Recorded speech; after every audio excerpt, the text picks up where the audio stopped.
Et salut à tous, j'espère que vous allez bien et bienvenue dans cette deuxième vidéo de ma formation Word complètement gratuite.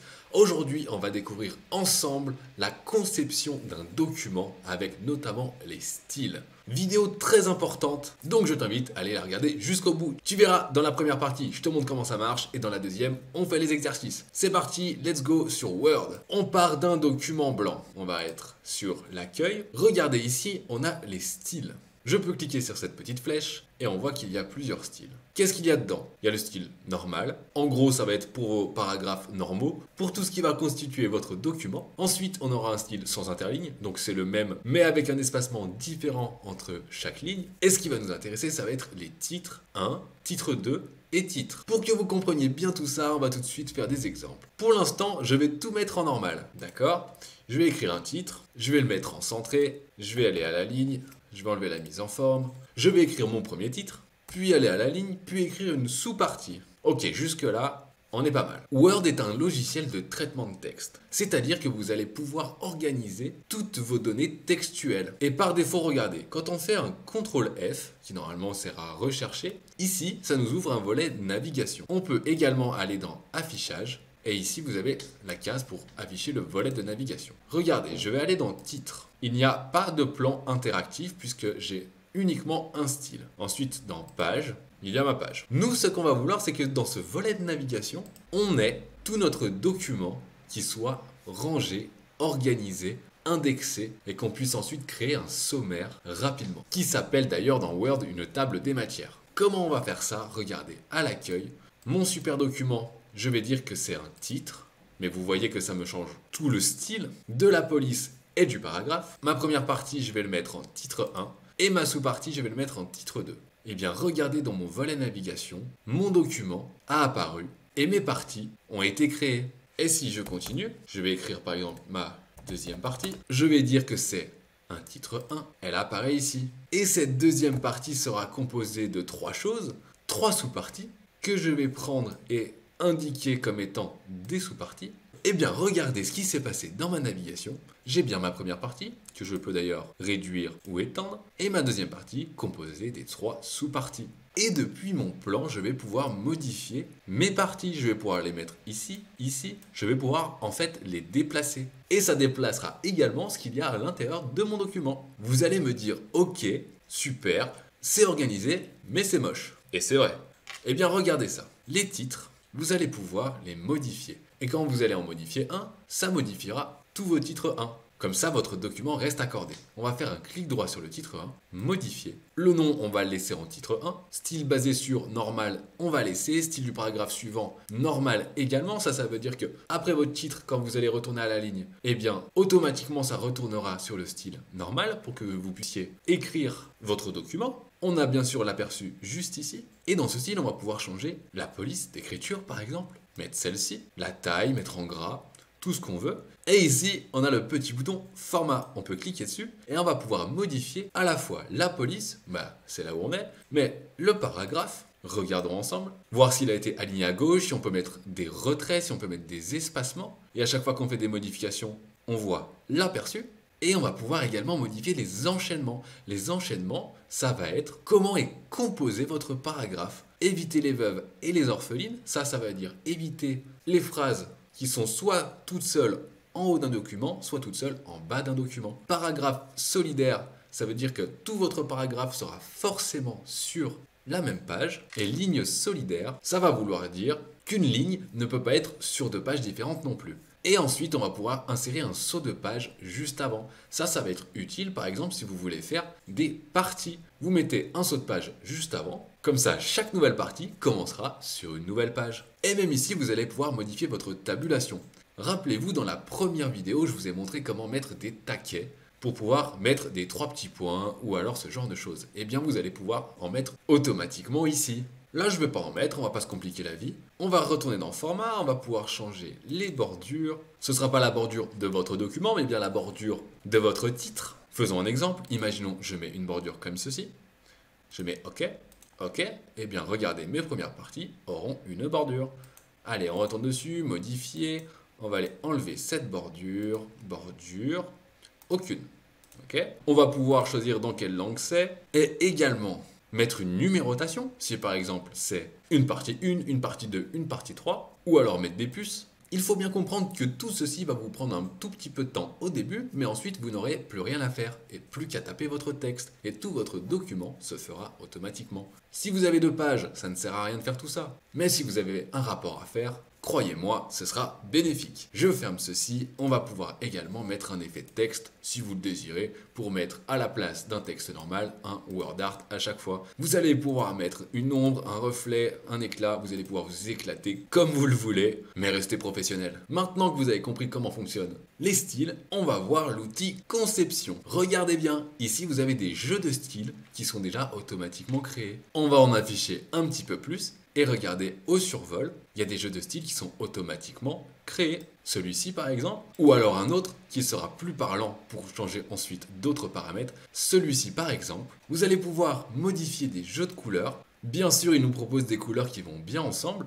On voit au survol le résultat. On peut modifier la police, mais ici ça ne va pas modifier une police, mais les polices à chaque fois prédéfinies pour les titres et pour le texte. On voit bien qu'il y a 3 polices à chaque fois. On peut continuer à survoler pour voir ce qui nous plaît le plus. On continue, on va pouvoir modifier l'espacement des paragraphes par défaut, sachant qu'ensuite dans chaque style vous allez pouvoir modifier comme vous voulez. Et voilà, on a déjà vu pas mal de choses. Maintenant on va mettre tout ça en pratique. Regardez ici, tout à l'heure on pouvait modifier le paragraphe d'après. Là je suis bien à la fin de celui-ci, donc j'appuie sur la touche entrée. Eh bien je retourne au paragraphe juste après, c'est-à-dire que je retourne sur normal. Puisque dans cette configuration-là, allons voir modifier le paragraphe suivant est normal. Alors on va faire un petit test. On va aller modifier notre titre 1. Et cette fois-ci, on va dire qu'à chaque fois qu'il y a un titre 1, juste après, on aura un titre 2.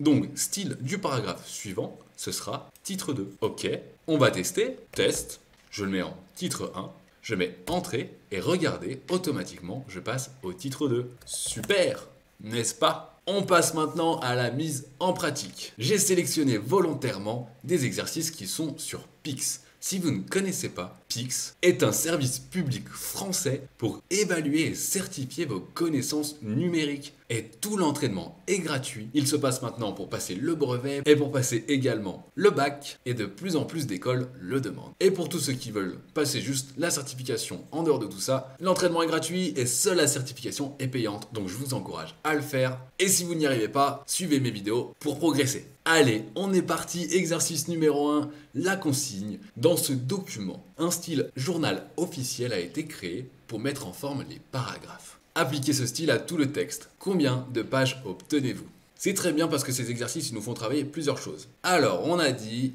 il va falloir appliquer un style à tout ce texte. Premièrement, on va tout sélectionner d'un coup. Le raccourci CTRL A. Et ensuite, on va appliquer un style. Je vais aller ici. Et il me dit de le mettre en style journal officiel. Je regarde et je ne le trouve pas. Oh mince! Mais c'est pas grave puisqu'on peut aller dans appliquer les styles. Et là, ça m'ouvre une petite liste. Et regardez, il y est. Journal officiel. Je mets appliquer, je peux fermer ça, et on est tout bon. Comment savoir le nombre de pages qu'il y a? Regardez en bas à gauche, vous avez ici page 1 sur 18. Et vous avez également le nombre de mots. Si vous cliquez sur le nombre de mots, ça vous ouvre les statistiques de votre page. On voit qu'il y a 18 pages, ensuite ça nous affiche le nombre de mots, le nombre de caractères, bref, plein d'informations. Je rappelle la question, combien de pages obtenez-vous après avoir appliqué ce style? La réponse aurait été ici 18. On passe au suivant. Ici, nouveau document. D'ailleurs, si vous avez déjà fait un petit peu de site internet ou quoi que ce soit, vous reconnaissez bien ce texte. Il apparaît tout le temps. La consigne, remplacez le mot Eros par le mot amour dans tout le texte. Combien de caractères contient le document suite à cette modification, espace compris. On va aller sur notre document et on va faire un CTRL H. CTRL H, c'est rechercher et remplacer. On aurait pu ouvrir cet outil également d'une autre façon. On serait allé dans l'onglet Accueil et ici on a soit rechercher, ça nous ouvre le volet Navigation, soit on serait allé dans Rechercher et remplacer. Ici simplement remplacer il s'appelle. Retenez bien que CTRL H ça ne fait pas ça que dans Word. CTRL H c'est tout le temps rechercher et remplacer. La consigne, je rappelle, remplacer le mot Eros par le mot amour dans tout le texte. Alors on a dit, on remplace Eros par le mot amour. Soit on peut rechercher un par un, et vous allez voir qu'il va aller chercher dans le document tous les Eros, soit vous mettez remplacer tout. La vérification est terminée, nous avons effectué 65 remplacements. Ok, je ferme. Je rappelle combien de caractères contient le document suite à cette modification, c'était la question. Eh bien, comme juste avant, on va aller ici, cliquer sur le nombre de mots, et on a bien le nombre de caractères, espace compris, 55 099. On a réussi. On continue, exercice suivant. Bien sûr, tous ces exercices, je vais vous les mettre en téléchargeable dans la description. Consigne. Le document contient une liste d'activités regroupées par jour et par heure. Améliorer sa présentation en 3 étapes et reporter à chaque fois le nombre de pages obtenues. Étape 1. Les paragraphes décrivant les activités peuvent être à cheval sur 2 pages mais ne doivent jamais avoir une ligne isolée en haut ou en bas de page. Qu'est-ce que ça veut dire? Rappelez-vous ce qu'on a vu tout à l'heure sur les styles. On a parlé de veuves, d'orphelines, de tout ça, mais comment on y retrouve? Eh bien déjà, on va bien lire la consigne. Étape 1, les paragraphes décrivant les activités. Je vais sur mon document et je vois qu'il y a un style activité. Et en cliquant sur les descriptions d'activités, effectivement, c'est bien ce style qui est utilisé. Alors on va aller le modifier pour ne pas avoir de ligne isolée. Tout simplement, clic droit, modifier. On va aller dans le format, on va aller dans paragraphe. Et ici, soit vous êtes ici, soit vous êtes dans enchaînement. On a dit, on veut éviter les veuves et les orphelines. Ok, et je clique sur OK. D'ailleurs, on va faire un petit CTRL F pour afficher la navigation. Et regardez, dans le titre, on a bien tout le document qui est bien construit. On peut aller vérifier dans notre document très rapidement qu'il n'y a jamais de ligne qui est toute seule. Ok, je rappelle la consigne, reporter à chaque fois le nombre de pages obtenues. Étape 1, on a fait une modif, c'est bon. Donc le nombre de pages, on va voir en bas à gauche, on clique sur les mots, page 502. Très bien. Deuxième modif, les créneaux horaires ne doivent jamais se retrouver seuls en bas de page. Les créneaux horaires, donc ça, c'est un créneau horaire. Entre 8 et 9 heures. On regarde, ça a été fait avec le titre 2. Même principe, on va les modifier, clic droit, modifier, on va aller modifier le paragraphe. Et cette fois-ci, on va mettre paragraphe solidaire. Pourquoi? Eh bien tout simplement parce qu'un titre est associé au paragraphe. Donc s'il est solidaire de son paragraphe, il ne pourra pas être affiché tout seul en bas d'une page. Make sense? Ok, je vais aller naviguer dans mon document pour voir un petit peu. On va cliquer à gauche à chaque fois. Vous voyez d'ailleurs que ça m'affiche toujours au bon endroit. Je clique un petit peu et c'est tout bon, il n'y en a pas. On va aller ici, on va cliquer et maintenant il y a 511 pages. Vous voyez que j'ai fait des modifications très rapides sur un document contenant plus de 500 pages. Si vous l'aviez fait manuellement à chaque fois, on ferme. Et troisième consigne, chaque jour doit commencer sur une nouvelle page. C'est ce que je vous ai dit tout à l'heure. On va ajouter un saut de page juste avant. Alors, on regarde lundi par exemple, et on voit que ça a été fait avec le titre 1. Et ce que je veux vous montrer par contre, c'est que si vous ne modifiez pas le style entier, mais simplement l'endroit ici, puisque c'est possible de rester en titre et par exemple de le mettre à gauche, eh bien le prochain titre, lui, ne sera pas à gauche. C'est une modification que vous faites que à l'endroit où vous êtes. Je peux recliquer sur titre 1 et automatiquement il me remettra les paramètres par défaut. Donc, si je veux faire une modification sur tout le document, il faut bien que je modifie le style. Modifier. Et on a dit qu'on allait ajouter un saut de page. Alors format, toujours pareil, paragraphe, enchaînement, saut de page juste avant. Ok, ok. Et on va aller voir à chaque fois. Mardi, ça commence bien, une nouvelle page. Mercredi également. Jeudi également. Ça a fonctionné. Je vais voir dans mes pages. J'en ai maintenant 519. Ma consigne est bonne. Mon résultat est bon, on continue. Nouvelle consigne, nouveau document. Dans le document, les références des pièces détachées sont affichées par pays, puis par type de pièce. Réorganisez le document pour avoir les pays dans l'ordre alphabétique, Allemagne, Espagne, France, Italie, et pour chaque pays, les pièces d'auto, de bateau et de moto, dans cet ordre bien précis. Et ensuite, la question, quelle est la référence de la pièce de la ligne 500? Ça va nous permettre de voir encore plusieurs choses, plusieurs notions.